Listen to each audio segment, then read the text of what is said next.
We're just two friends who love the movies, call each other every morning. Hey, what's up, man? Hey man, Yeah, sorry, I meant to, when I called you, I meant to call my mom first. I usually call my mom first in the morning just to see how she was. I was on you the phone. American hero, dude. I was on the phone with her, and then, you kept calling, and then I was like, Mom, let me just, let me let you go, because someone's being annoying. Well, I was returning your call. I Yeah, thought you might be in danger. I got really worried. well, I appreciate that, dude. That's a good friend right there. Oh, man, it's getting chilly out here. Yeah, same here. Hey, they released a new Smashing Machine trailer. Oh, I didn't even watch it, to be honest. I saw it, but I was like, I'm already sold. Like I already No, planned on yeah, watching but it. it got me thinking about, dude, sometimes I'll go back and watch trailers over Uh, and over because they are able to bottle, I mean, usually with ones that if it's a movie I've already seen, even like there's some trailers I'll literally go back and watch like once a month because they're yeah, so effective. yeah. I mean, I think the trailer that comes to mind when I think of trailers, and you're gonna laugh, is a Suicide Squad trailer from Oh like yeah, that was a good one. 2016. That was I thought that was a phenomenal trailer. I was like, wow, this got me hyped up. It was like my most anticipated movie because of the trailer.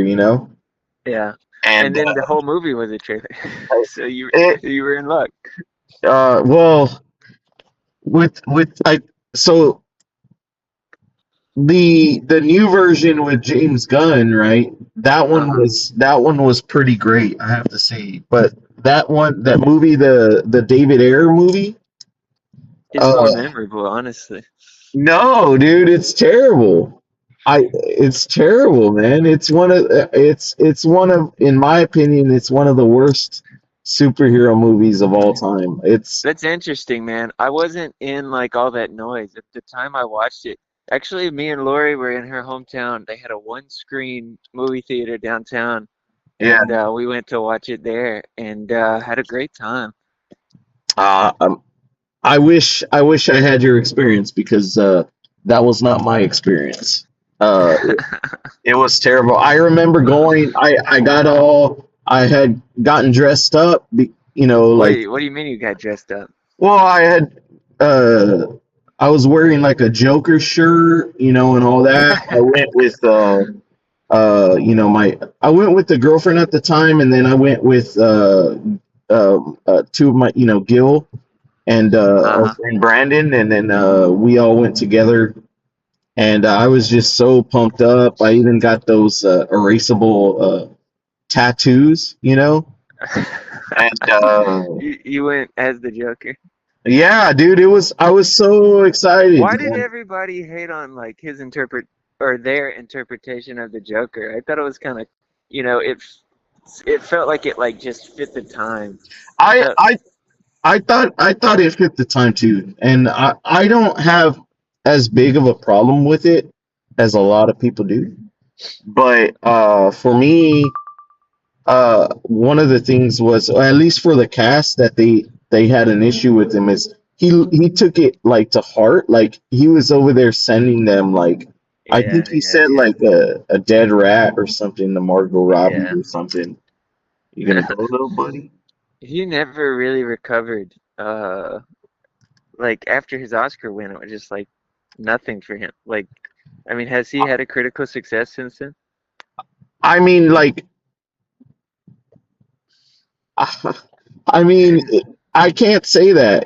I I'm can't really say that. surprised they put him in Tron.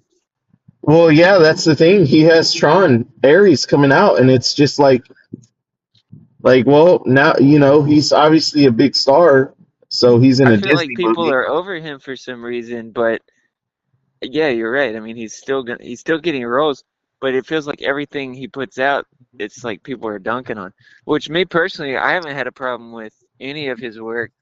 Like I liked him in Gucci, and I liked him in Small Things. What is it? The Little Things. Um, Yeah, I liked him in that too. I- but it's like everybody's just like, he's just playing this huge, distracting caricature cartoon all the time. Like, dude, this guy's actually making some big acting swings, and everybody's giving him a Yeah, hard time. I actually think he's solid as an actor. You know, I think I wouldn't call him a bad actor. I would say, yeah, he's a Oh good no, actor, definitely not. Well, especially. I don't think many people would because they'll always point back to his past performances. But it just feels like Joker on. Everybody was just like, "Oh, here comes Leto." Yeah, I don't have as much of a problem with him as a lot of people do. And once again, I'm keeping his, because I don't know too many details about what's going on in his personal life. Apparently, there's been some stuff going on with that, but Oh, I don't know. yeah, I don't know anything about that. I don't know. So I mean, I'm just Maybe going that off has his. something to do with it. It If he could has some kind of honestly. external reputation that people are not keen on. I just don't think that people, like, if they're given the choice, they'd rather not work with him. But then again, I'm surprised that he was given Tron Ares, you know? Yeah, me too. Um The Suicide Squad trailer was good. yeah, Um, I thought that was a but phenomenal there's trailer. ones that I watch, because it feels like they bottle something that's important to me. Like I Yeah. watch the Knight of Cups trailer a lot, the Gambler remake trailer a lot. I watch the Place Beyond the Pines trailer a lot, Love and Mercy trailer, Into the Tour trailer. Like there's just something I've got like this just Rolodex of trailers that I just always come back to because I mean, I'm not going to be rewatching the movie that much, obviously, but they distill what's some of the finer points of the movie so well that I keep going back to them. And also, I mean, if you put the right song in a trailer, like I can't think about anything else. And that's true in movies too. I started making like a year ago or so a like my favorite movie endings list, Oh and I yeah. noticed, yeah, I noticed that I was like looking at them and I was like, dude, I'm not sure. Like more than half of these, they just have an amazing song at the end, and that can make me like completely just retroactively rethink the whole movie. I would like forget everything I just liked about it if like they land on this like really good song moment. Yeah, I mean, look at Magnolia. It ends on that one final song, you know? Oh I yeah, mean, but the that one has movie's an great. awesome soundtrack too. Yeah. Yeah, that's the perfect example of soundtrack basically making a movie better, you know? Yeah, Even I wish though, that happened more where you had in movies like an artistic vision for the soundtrack where you don't see it as much where there's an artist who's kind of guiding the movie in the way that there was in Magnolia. But I think that used to be more frequent. I uh I wanted to talk to you about, and I saw it and I was excited to talk to you about it.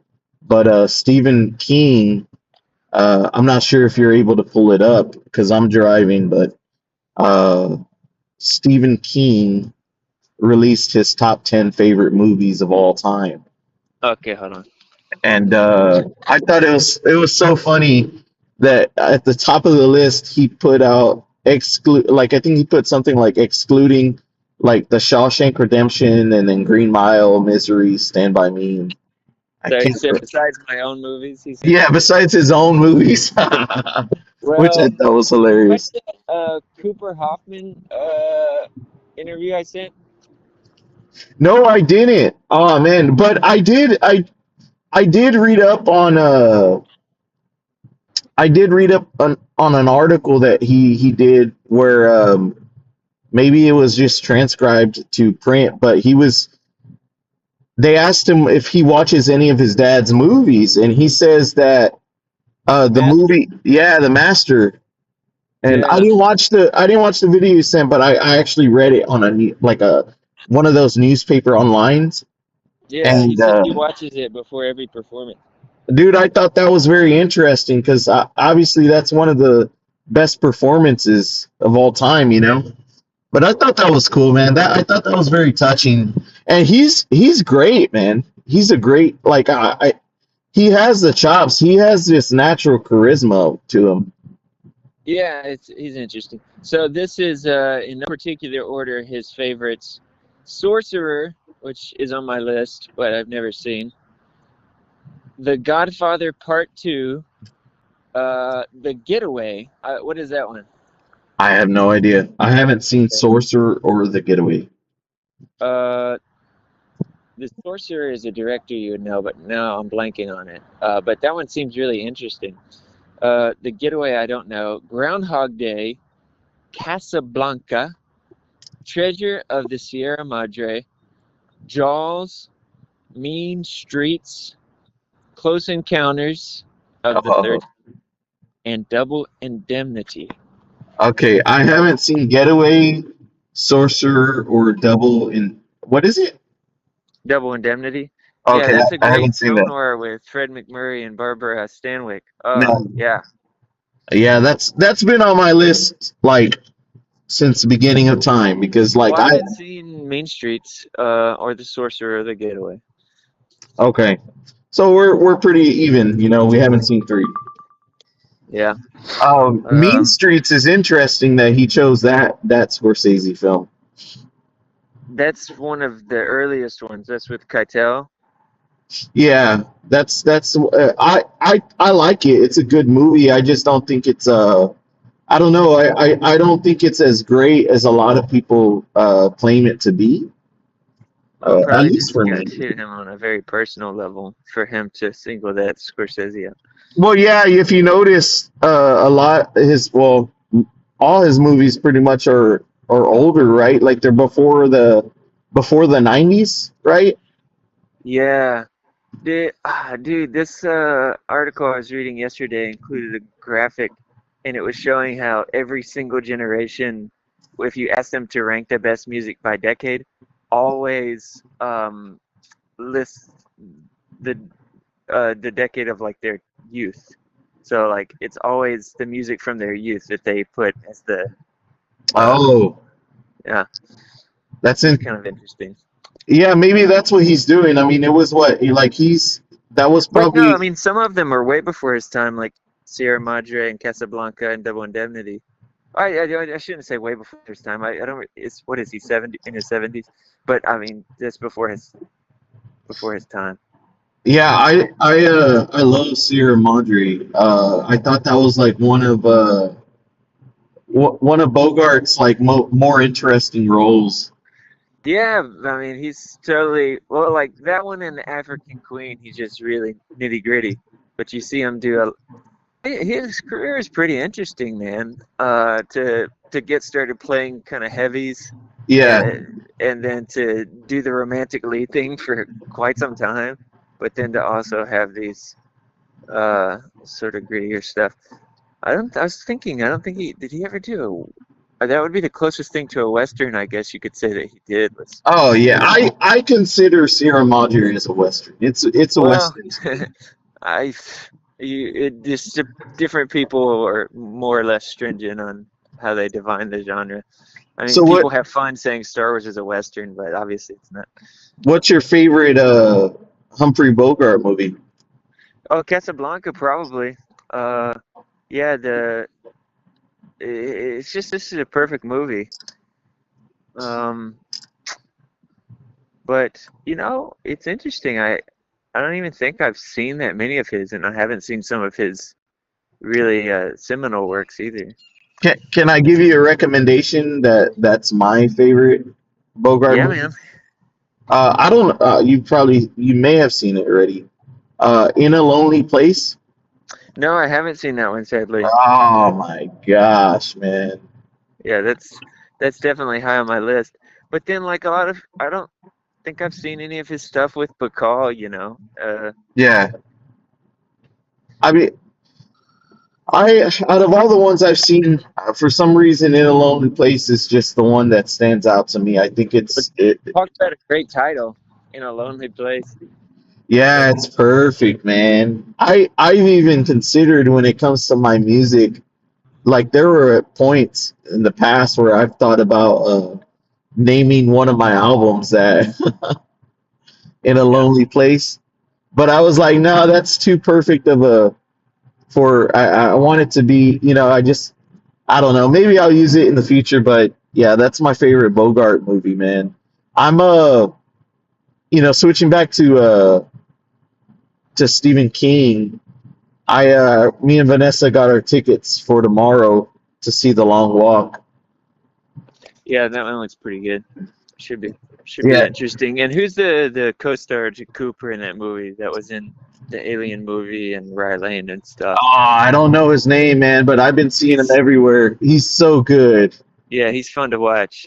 So it's two good actors, two good reasons, and then of course Mark Hamill is in it. Dude, I forget his name, but oh my gosh, the kid from Lean on Pete. Oh, is it Charlie something? Yeah, some Or Charlie. maybe his name was Charlie and Leon Pete. I, Oh I yeah, I like that. He's in it too? Yeah, he's in it. The kid, basically, all the younger, like young and upcoming actors, like that we've seen in movies recently, are in Yeah. this movie. Do you remember when that Stanford prison experiment movie came out and it was just like, did you just guys just shove like all of the up and coming male actors in here?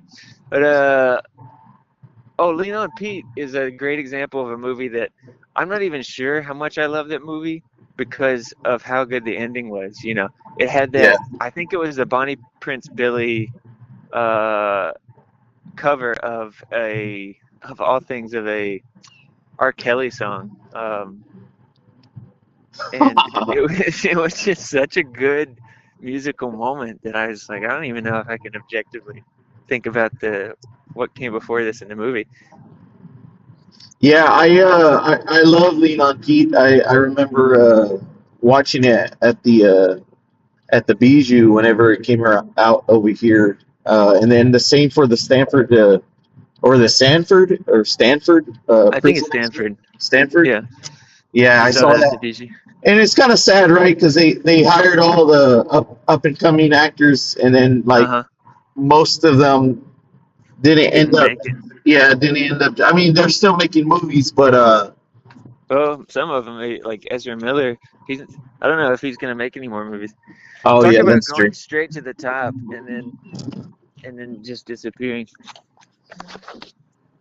Yeah, that's unfortunate. It always breaks my heart because Perks of Being a Wallflower is one of my all time favorites, and Mm, I don't know. It's kind of sad, man, that we have to separate the artist from the art, and we don't have nowadays, to.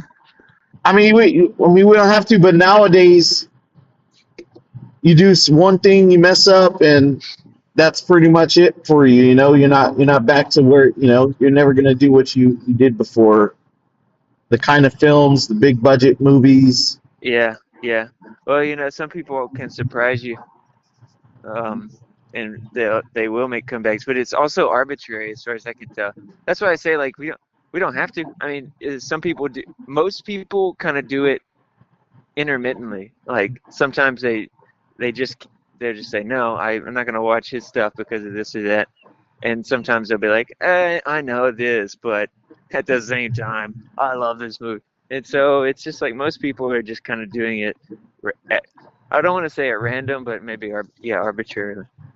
Yeah, I mean, I think I would be in that second group where if I have an issue with an actor, I'm like, but I love this movie, like American Beauty. You know, uh, Sure, dude. absolutely love American American Beauty. Beauty. American Beauty. That's a troubling movie. That is a troubling movie. Okay. Yeah, I think you said that every time it gives Well, you like like an I'm ugly like you. feeling. The poetry of it was very effective to me, and but the more I think about it in life, I think I don't know. I mean, look, you're talking to a guy. We're talking about the bogey era, the Hays Code. I I understand some movies would never have been made. I understand, but I went through a period in college where I was like, I just want to watch the craziest stuff, like the most debauched film I could find, like this like pushing yourself to the reaches. But now I'm just like, I don't know. This doesn't. There's a value to having limits, and nobody wants to be the one to set them, or some people want to be the one to set them too much. But Well, that's well said, man, and I think I think that's a perfect place to stop because I'm already arriving here at work, man. I'm already running a little late, but uh, I'll talk to you a little bit later, dude. hey, man, have a good day. All right, you too, man.